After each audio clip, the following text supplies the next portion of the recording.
bakunzi b'ikiganiro cy'impemburo ndabaramukije amahoro ya Kristo. Uyu munsi twibuka iduzwa rya Yesu Kristo mu ijuru. Nkundira ndababwire nti umunsi mukuru mwiza wa Asensiyo. Umunsi mukuru mwiza wa Asensiyo aho twibuka Yesu aduzwa mu ijuru. Ntaduga uyu munsi ni umunsi w'icibutso. Turasoma mu gitabo cy'ibyakozwe n'intumwa igice ca mbere umurongo wa mbere gushika wa 14. Ibyakozwe n'intumwa igice ca mbere umurongo wa mbere gushika wa 14 umutwe w'amajambo uvuga ngo Yesu aduzwa mu ijuru. Ca gitabo ca mbere nanditse Gateofilo we kivuga ibyo Yesu yatanguye gukora no kwigisha byose gushitsa ku munsi yadugijwe mu ijuru ahejeje kugerera intumwa muri Mpwemu Yera zimwe atoranije. Kandi amaze kubabazwa abiyereka ari muzima atanga ibimenyetso vyinshi ababonekera iminsi 40 avuga ivy'ubwami bw'Imana. Maze akoranye nabo arabihanikiriza ngo ntibave Yerusalemu atariko murorera isezerano rya data iryo mwanyumvanye, kuko Yohana yabatirisha amazi ariko mweho mu minsi itari myinshi muzobatizwa na Mpwemu Yera. Nuko bakoranye baramubaza ati mwami, iki gihe nico ugira ugarukana ingoma y'Abisirayeli? Arabisha ati si vyanyu kumenya iminsi canke ibihe data yashinze n'ubasha bwe wenyene, ariko muzohabwa ubushobozi Mpwemu Yera niyabazako, muzoba ivyabona vyo kunshingira inta Yerusalemu ni Yudaya hose ni Samariya no gushitsa ku mpera y'isi. Amaze kuvuga atyo aduzwa babona igicu kimukura mu maso yabo. Bagihanze amaso mu ijuru akigenda, abagabo babiri bambaye impuzu zera bahagarara iruhande yabo. Barababaza ati yemwe bagabo b'i Galilaya, niki gitumye muhagaze muraba mu ijuru?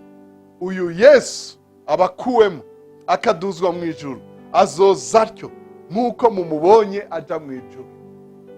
Buno basubira i Yerusalemu bavuye ku musozi witwa Elayono uri hafi Yerusalemu nk'urugendo rwemewe kugendwa ku isabato. Urugendo rwemewe kugenda ku isabato rwari nka kilometero 1. Bashitseyo barurira baja mu nzu yo hejuru aho bari basembereye, ari Petero na Yohana na Yakobo na Andereya na Filipo na Toma na Bartolomayo na Matayo na Yakobo mwene Arufayo na Simoni Zerote na Yuda mwene Yakobo. Abo bose basenga badahumeka n'umutima uhuye, hamwe n'abagore na Mariya nyina wa Yesu na bene nyina. Imana ishimirwe ijambo ryayo. Mukundwa uri kuradukurikira uri wenyene cyangwa dukurikira muri benshi, subiye kubifuriza umunsi mukuru mwiza wa Asensiyo. Iki gihe ca Asensiyo mwifurije kwitega ubushobozi bwa Mpwemu Yera. Ku murongo wa 4, maze akoranye nabo arabihanikiriza ngo ntibave Yerusalemu atariko murorera isezerano rya data iryo mwanyumvanye. Oh haleluya. Ku murongo wa 5, kuko Yohana abatirisha amazi ariko mweho mu minsi itari myinshi muzobatizwa na Mpwemu Yera.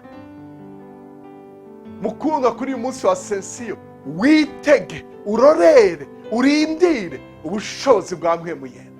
Oh haleluya. Iyi Asensiyo kwinjize mu gihe gishasha. Tuzogenda tuyaga kujanye na Asensiyo twitega igihe ca Pentekote. Pentekote ni umunsi ugira 10 nyuma ya Asensiyo. Asensiyo ni umunsi ugira 40 nyuma ya Pasika. Imana ihabwa icubahiro. Rero muri iki gihe ca Asensiyo Yesu ntaduga, ni cibutso. Muri iki cibutso twibuka ico yakoreye abigishwa biwe, twibuka ico yakoreye abamwizeye. Oh haleluya, ngo abagerera muri Mpwemu Yera, abaha ubushobozi bwa Mpwemu Yera. Arabwira ati murindire mu minsi itari myinshi. Mukundwa uri kurankurikira, ndavuze ngo urindire mu minsi itari myinshi. Abayabariye Mpwemu Yera ataraza, ubu yaraje. Urashobora no kumuronka mu minota itari myinshi, urashobora no kumwakira mu masegonda atari menshi. Muri iki gihe urorere, uje ku kazi witeze ubushobozi bwa Mpwemu Yera, uje mu bikorwa byawe bya misi yose, uje ku ishure, uje kuryama, uje ku meza, uje mu cumba, uje mu nama, uje aho uja hose, uje ku isoko, uje kuramutsa inshuti n'abagenzi, witeze ubushobozi bwa Mpwemu Yera. Oh haleluya, oh haleluya. Mu minsi itari myinshi uhabwe ubushobozi. Arasubira ngo muzohabwa ubushobozi Mpwemu Yera niyabazako. Witege ubushobozi Mpwemu Yera niyakuzako. Ubushobozi bwo gukira, ubushobozi bwo gukiza, ubushobozi bwo kunesha, ubushobozi bwo guhinduka, ubwoba bukakuvako. Aba ba Petero bafise ubwoba, burahera. Imana ikugire neza, ugire ibihe byiza vya Asensiyo, uhimbagwe, witege kugendererwa n'ubushobozi bwa Mpwemu Yera. Wewe n'abawe n'abo mukoranye bose, urakoze kuntega yombi. Kandi wowe uvyitega gute? Nk'uko bakoze, bararindiriye basenga. Ugira umutima wo gusenga aho uri hose, ugumusenga, usavye arahabwa.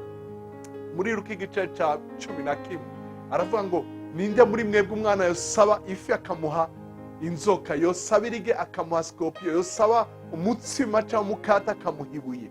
Batekaye ntibishoboka. Ati mbega ko muzi gutanga ingabire nziza muri babi, mbega so mu ijuru ntazorushiza guha Mpwemu Yera abamusaba? Muri iki gihe abantu benshi baratinya abadayimoni, no kuja mu bikorane bagatinya ati yo abadayimoni ntibave banyinjira. Oya, data ntaguha abadayimoni, araguha Mpwemu Yera. Witege ubushobozi bwa Mpwemu Yera. Mpwemu Yera kuzeko, amasengesho yawe ahinduke, uvuge mu ndimi nshasha, usenge udasiba, usenge ubutaruha, usenge mu gutahura, usenge no muri Mpwemu Yera wenyena gutahuze amabanga y'ijuru.